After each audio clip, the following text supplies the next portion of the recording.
This is the Practice of Therapy podcast with Gordon Brewer, helping you to navigate your private practice journey.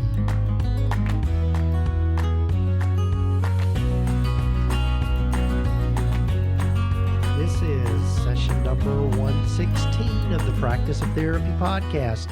Hello, folks. I'm Gordon Brewer. I'm so glad you've joined me for the podcast. If I don't sound normal, it's because I'm not normal today. I'm fighting a sinus infection, and so my voice is just a little bit shot today. So bear with me as I muddle through this. I went to the doctor this morning and got some antibiotics and all kinds of good, fun stuff to take to get rid of this February crud. But anyway, I'm glad you're with me on this on today for the podcast. If this is the first time for you to listen in, glad you're with me. I promise I'll sound better in future podcasts, or even if you go back and listen to some of the older ones, I sound a little bit better. But anyway, glad you're here. I'm excited for you all to hear from my guest today. I've got Nicole Liloia and Liloia.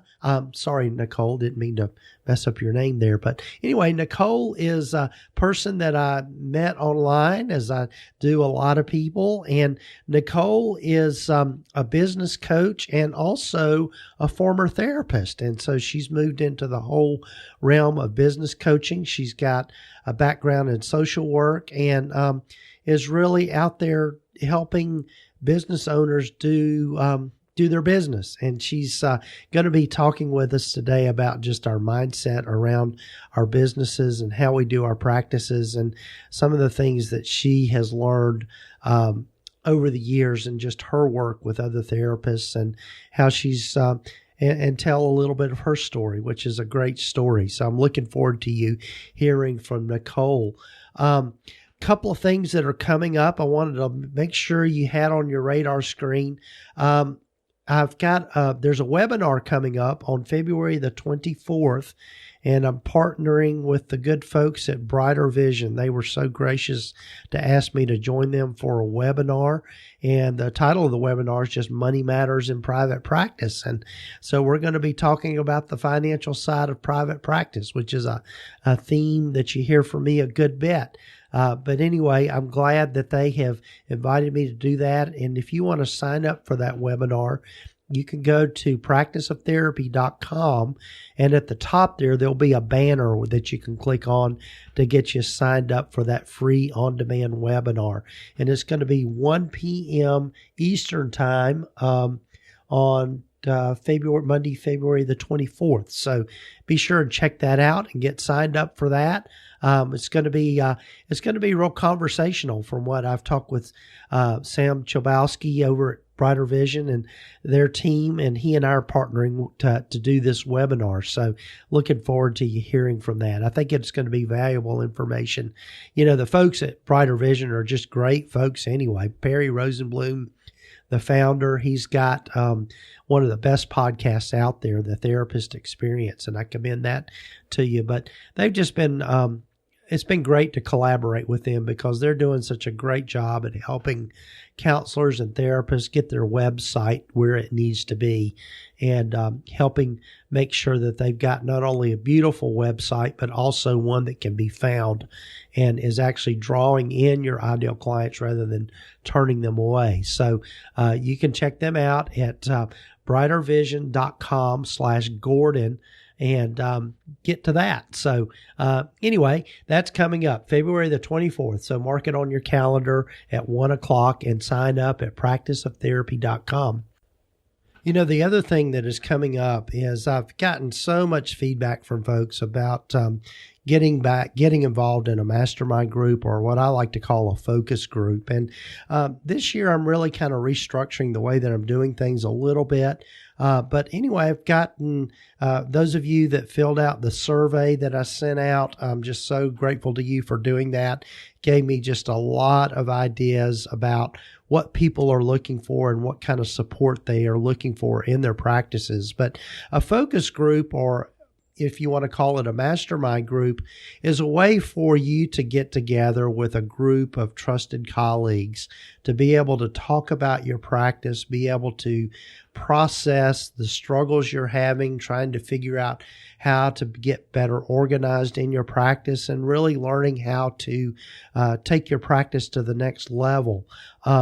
Every time that I have been involved in a mastermind group where I have been a participant, mastermind group or focus group, it has just absolutely bumped me up to another level. In other words, I've just accomplished so much and gotten such a focused plan and vision about the next steps that I want to take. So I think that these focus groups can do that for you as well.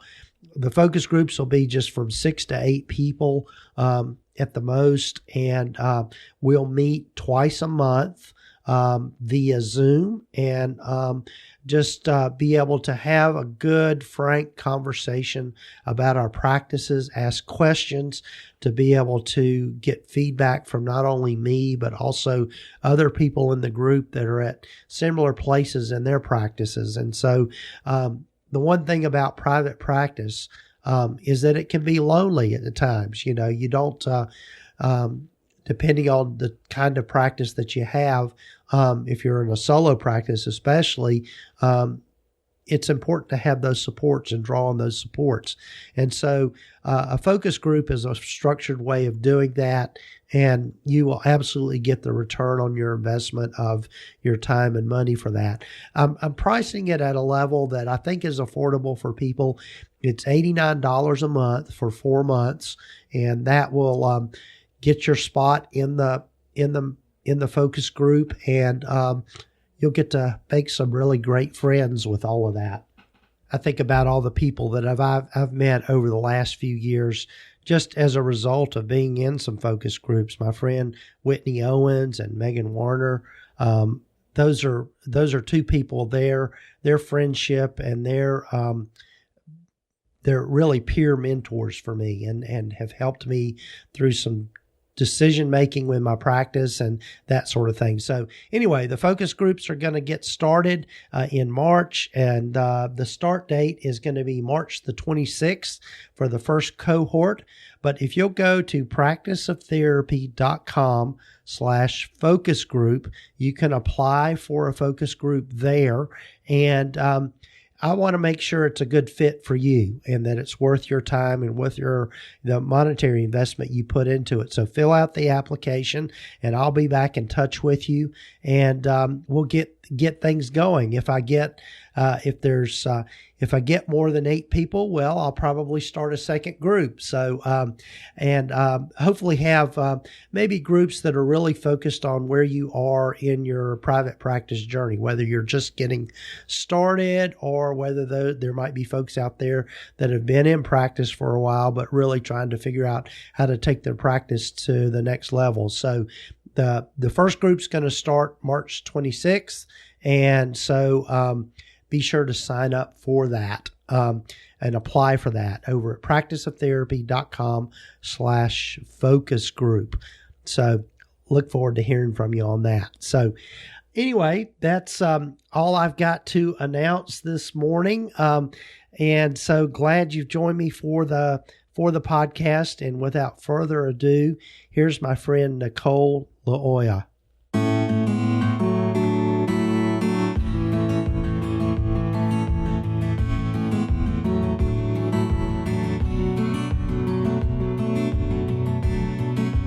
Hello, everyone, and welcome again to the Practice of Therapy podcast. And I'm so happy to have with me today my guest, Nicole Liloia. And Nicole, welcome. Thanks so much for having me here. Yeah, and Nicole is up in New Jersey, you said?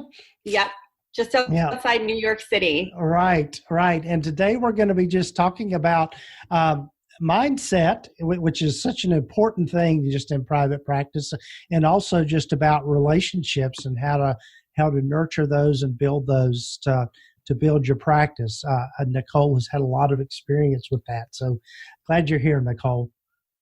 I'm happy to be here, and I'm happy to be doing more of a deep dive into those topics because what I've seen is they are constantly necessary to be working on, no matter what level your business is, whether it's a newer business or whether you're looking to scale to the next level.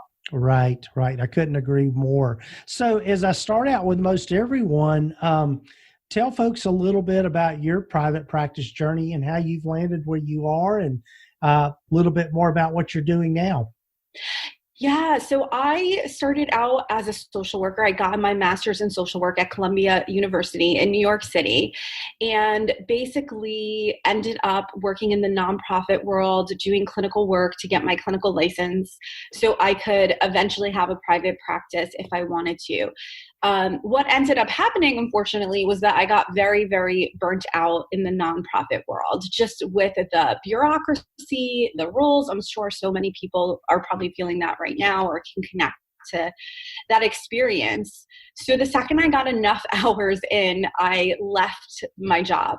And the truth is, I wasn't sure if I was going to start a private practice at that time or what I was going to do, but I ended up taking time off to travel and volunteer in South America. And when I got back, I was just like, am I ever going to be able to work again? I feel like I'm lazy. I feel like I hated having a job. I felt like I wasn't happy there. Whereas when I was traveling and kind of doing my own thing, of course, I felt so much more energized and refreshed. So what ended up happening was that I ended up putting together a bunch of different social work and counseling jobs. So I was basically doing contract work at an agency. I was doing consulting for a nonprofit. And, I think it was really rare back then to be doing that. So I feel like that's when I sort of got my feel for entrepreneurship. And after a few years, I did decide to start my private practice. And once I started my private practice, I loved it. But I did feel like I had recreated a 9-to-5 again for myself, just because of going to the office every day, seeing the same clients at the same time every week. And I kind of felt very restricted. I felt like I didn't have any freedom. So I did start to add in new income streams, like running groups and creating a course and some affiliate income. And through that, a lot of other health professionals and wellness professionals and business owners and therapists came to me for help so that they could do the same thing in their own business. So that's how I really started helping more businesses with that as well. And that's now my primary focus in my business. Wow. Yeah. What's so cool just about the timing of you, of us connecting is that's really kind of been a theme for the podcast since the beginning of the year, of just looking at how to, for therapists to learn how to better use their time so that they're not just constantly and it can get to be a rut where you're just trading your time for money, or take your time and expertise, as I like to say, for money. And I'm with you there, because that's what's been my own experience in private practice.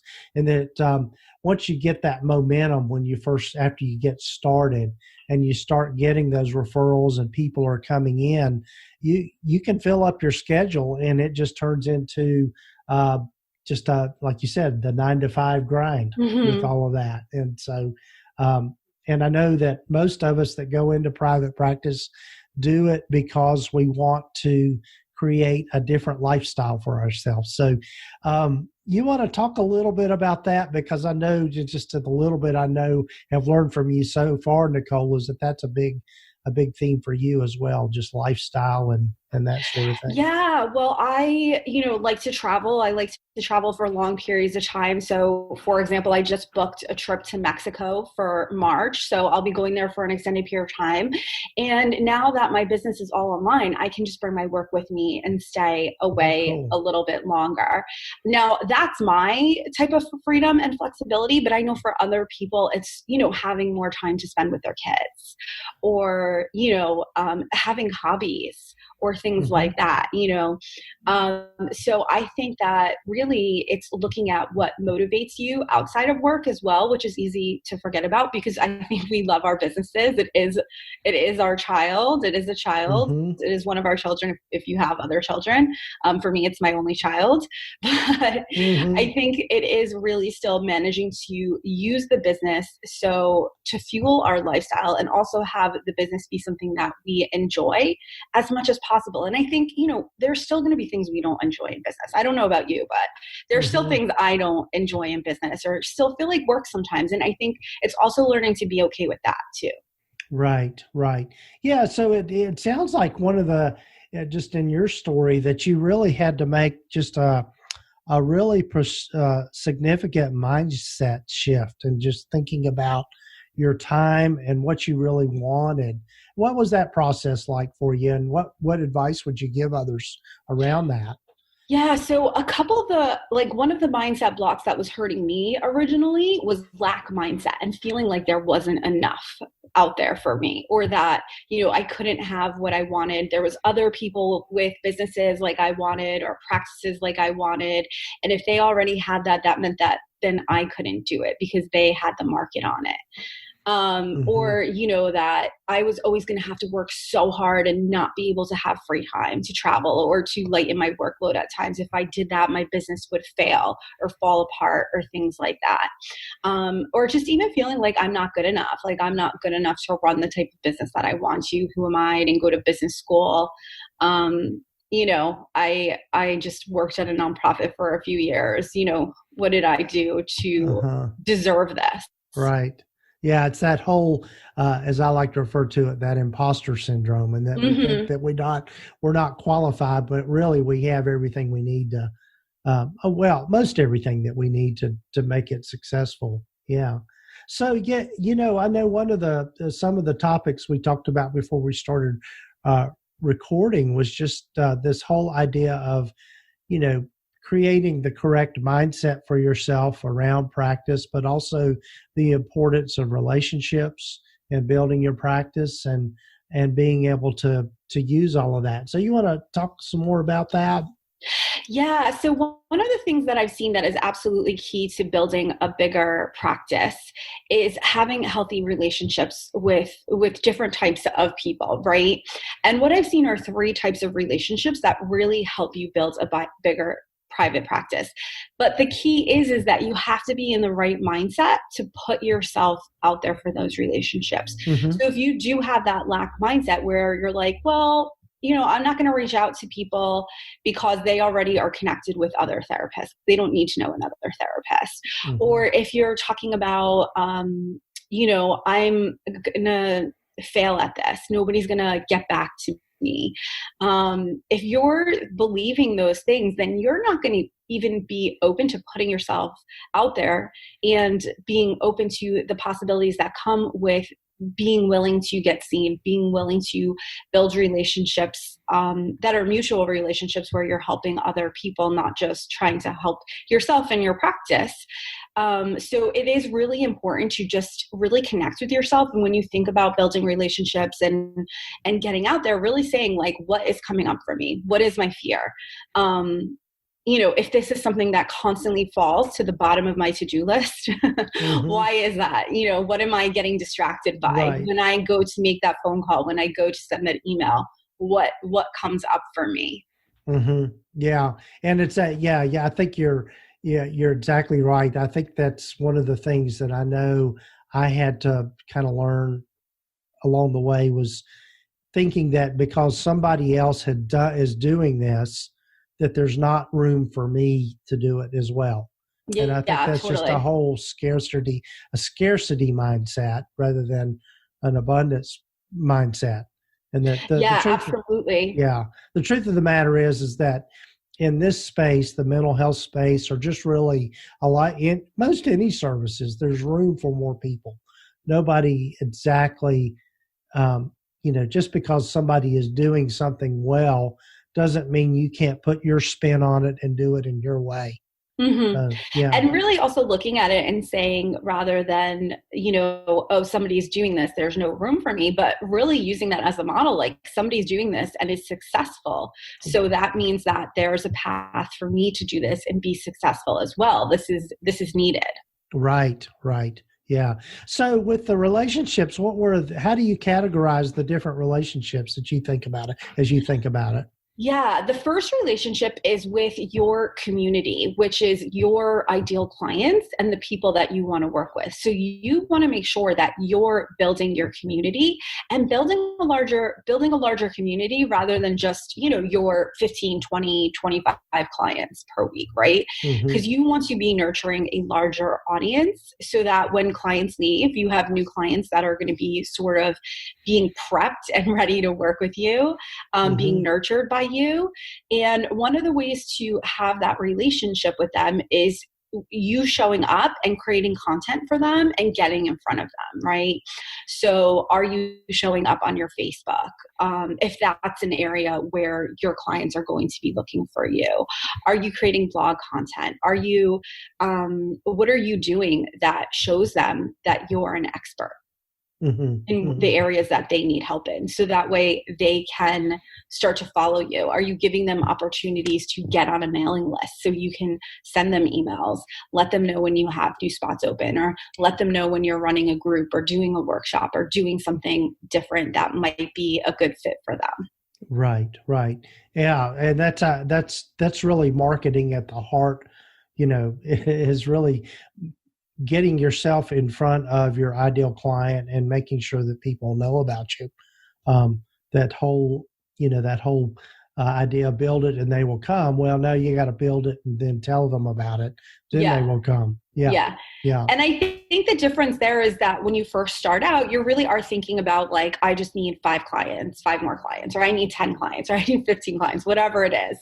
And you're just thinking about those individual people, and you're not thinking about the broader community, which is really what's going to allow you to scale your business later on and get you out of that roller coaster, the ebb and flow of income where you lose clients and you have no one lined up because you're not nurturing a relationship with a bigger audience of ideal clients. Right. So what are the other types of relationships that are important, do you think? The other type of relationship is referral relationships. And these are one-to-one relationships where you're going to build a relationship one-to-one with somebody who pretty much has a similar audience as you, and you guys can help each other out in terms of sending each other clients, sharing each other's content, things like that.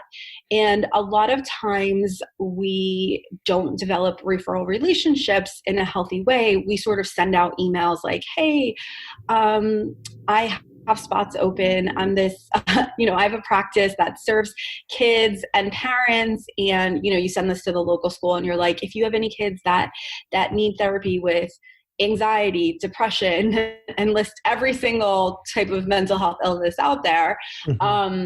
And then you send that out and you're like, I have spots available if you need anyone. That is not a referral relationship. What is a referral relationship is really reaching out and saying, hey, I'd love to hear about your needs and how I may help you, how I may help your audience. And I think that is really an important way to flip it, to really develop those long-term relationships that are going to benefit your business, rather than just playing the lottery and hoping that by mailing out these letters, someone's going to send you enough clients. Right. Yeah. And it's if you think about it, just with anybody referring anything, I know I needed to find a new air conditioning person, or heating and air person. And so what I did is I reached out to kind of my community and said, hey, who's somebody that you would recommend for this? And so I think that's another way of, just thinking about, those individual referrals are just coming from people that you know and trust already. So that's an important piece, I think, with that, or just, and by developing those, relationships with doctors and, other health professionals that are I think thinking about who is your audience and who would they want referrals to as well. Right. Who are they going to say, this is something else that I'm having a problem with that I need help with to you two, and that you can then help them and provide better service for your clients by having trusted people to refer to. Right. So you do want it to be a two-way street, and you really want to think about how would you want people to approach you for that relationship? Do you just want a letter where somebody's like, hey, I have spots available. I have a new business. I have spots available if you know anyone who needs this. Or do you want somebody who's reaching out and saying, hey, I'd love to really connect and learn more about what you do and see if we can help each other out in any way? Right. Yeah. So what other types of relationships do you think about? The third type of relationship that really does help you grow a bigger business and scale up is a transactional relationship. And that's with someone that shares a complementary audience as you, that you're doing something for. So, I mean, a great example is me. Like, I pitched myself to your podcast. You have an audience that is similar to mine. And I said, hey, is there something I can do for your podcast? Here's some topics that I think might be helpful for them. I'd love to team up with you and be a guest on your podcast, right? Right. So it's not that I'm saying send me clients, but it's more like, how can I get in front of your audience and help them? What would be helpful for them? Right. And by that, I'm helping you, hopefully, yeah. by providing content to them. So it would be someone with a bigger audience. So maybe it is, if you work with kids or parents, maybe it is a school or a parent-teacher organization. And you're just straight out going there and saying, what can I create for your audience? Can I create a freebie? Can I come and do a workshop? Can I come speak about something? And it really is not so much getting those one-to-one clients there, but this is what's going to grow your community. This is a community builder. Right. And and it's the whole theme of this really is the relationships that we develop, and that, in order to be successful in any business, you've got to be able to have, as you call it, as we call it, be known, liked, and trusted. And I think I hope that people know this, and I've said this several times on the podcast. Be genuine with what you do. I mean, truly, if you truly help people and do it with the mindset of, okay, I'm in this to help people, and help them figure out ways to do what they're doing easier or better or with less headache or whatever, that should be your focus, not just, okay, I'm going to get paid for this kind of thing. Yeah. And I think one of the pieces of that is looking at the bigger picture of your business. I think a lot of times we get too caught up in like crisis mode and like thinking, I need this many clients this month. And then the next month starting fresh and being like, I need this many clients this month. And that's where panic sets in. And that's where we do sort of do things that aren't in alignment with helping others. That's where we do sort of get into the mode where we're like, sending those letters being like, I have spots open, send me people, please, even though we've never communicated with those people. They don't even know what we're about. They don't know that they can know us or trust us or like us. Or, and this is about really looking at the bigger picture and building your community long-term, building loyalty and trust at a much bigger level. Right. Yeah, it's so important to be able to, and that's, I know I sound like a broken record, but at the heart of marketing, that is what it's about. It's about being able to build those relationships so that people recognize you and that they feel that they can trust you. And the thing about it is, just in this whole area of mental health providers, that's what we do every day, day in and day out, is just, we're able to connect with our clients and we're able to build that trust with them and all of that sort of thing. And so it's being able to do it at kind of a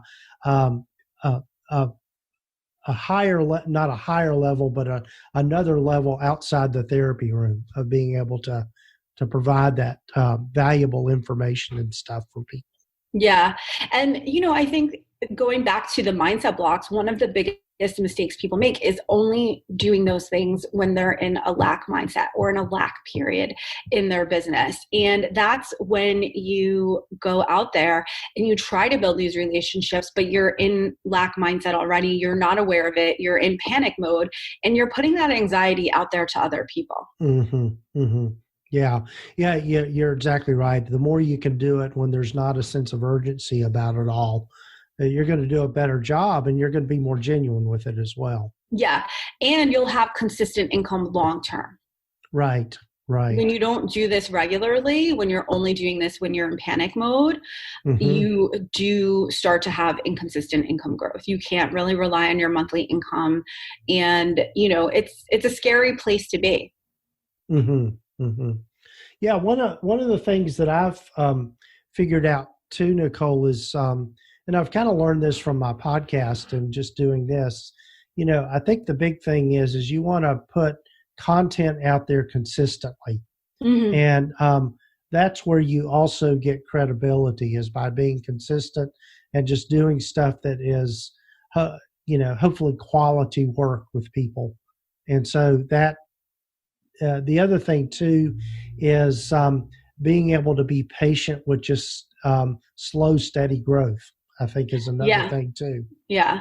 Because that really is what allows you to develop these systems in your business to be productive consistently and to see the results long term, and to plant the seeds and to see them bloom long term, rather than kind of just getting like this flash of, something worked this month, but I have no clue what it was.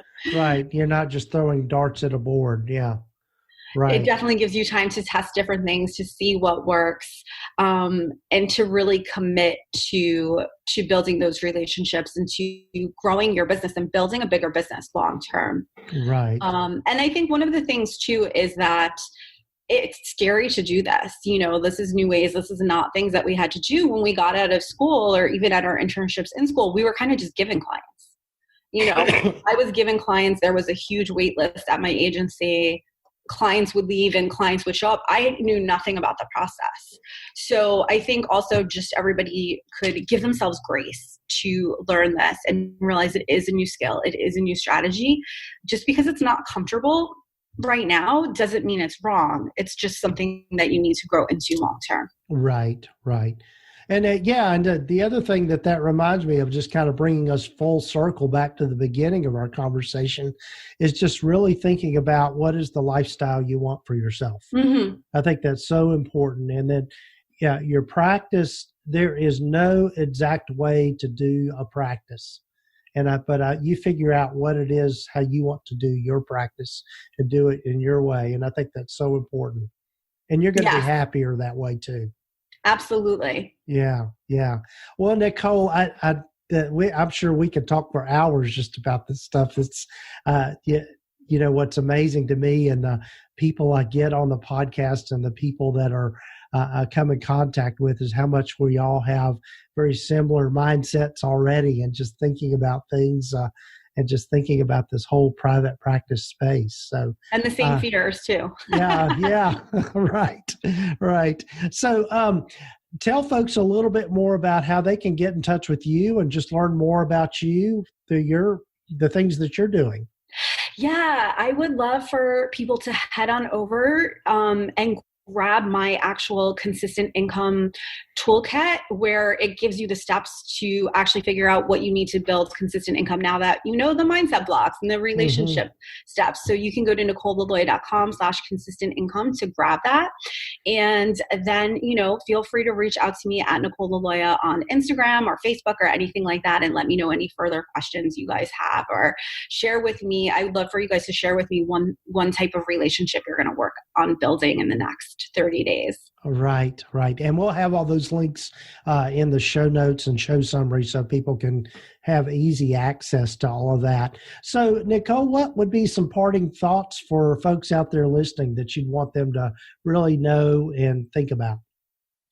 I would say, what are the steps that you can take in the next 30 days to build some new relationships? And as you're getting ready to do that, just notice what kind of mindset blocks come up for you, so you can dive deep into those blocks and use your own strategies to overcome them, and notice the stories you're telling yourself and how you can reverse that, so you can really allow yourself to get more visibility for your business, so you can make a bigger impact, which I know is what people want. Right. Well, Nicole, this is just great stuff, and I'm so glad you connected with me and we got together to do this episode. I think this is a good one, and just I think mindset is so important when it comes to being in private practice and having a successful practice and a successful business. Absolutely. So hopefully we'll have another conversation again. I'm looking forward to it. Thanks.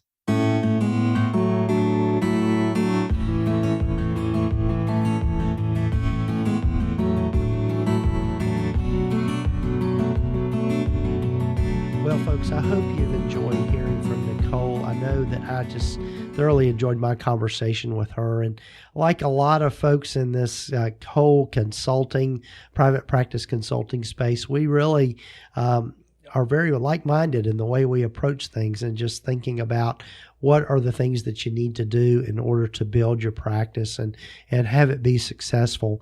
And so be sure and check out Nicole's information. You can find her at NicoleLiloia.com. And again, the links will be in the show notes here, the show summary. And be sure to download her Consistent Income Generator. It's a free tool that she has available. And I think you'll find it really valuable for you and your practice of just really thinking about how to, as it says, be consistent with your income. So again, many thanks to Nicole for joining me today. Also, be sure and check out and visit our sponsor, TherapyNotes.com. They are the electronic health records system that I use in my practice, and I actually couldn't do without them.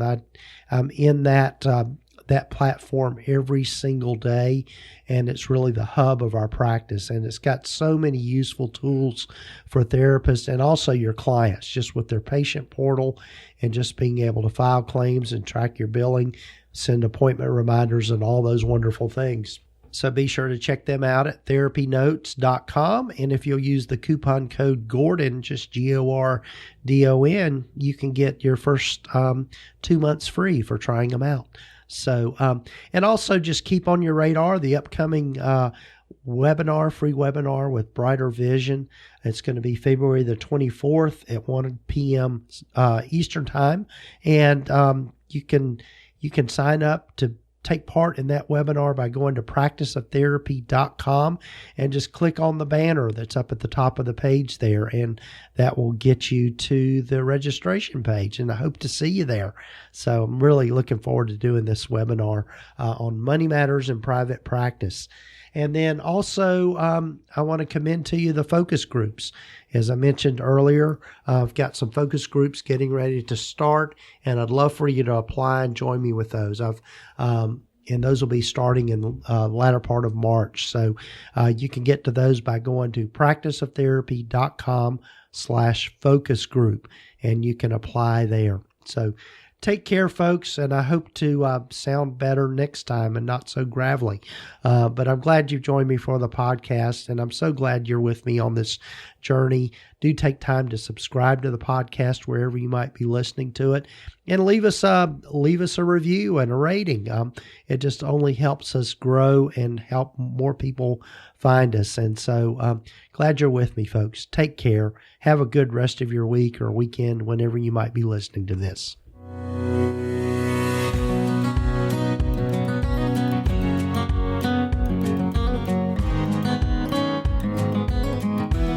You have been listening to the Practice of Therapy podcast with Gordon Brewer.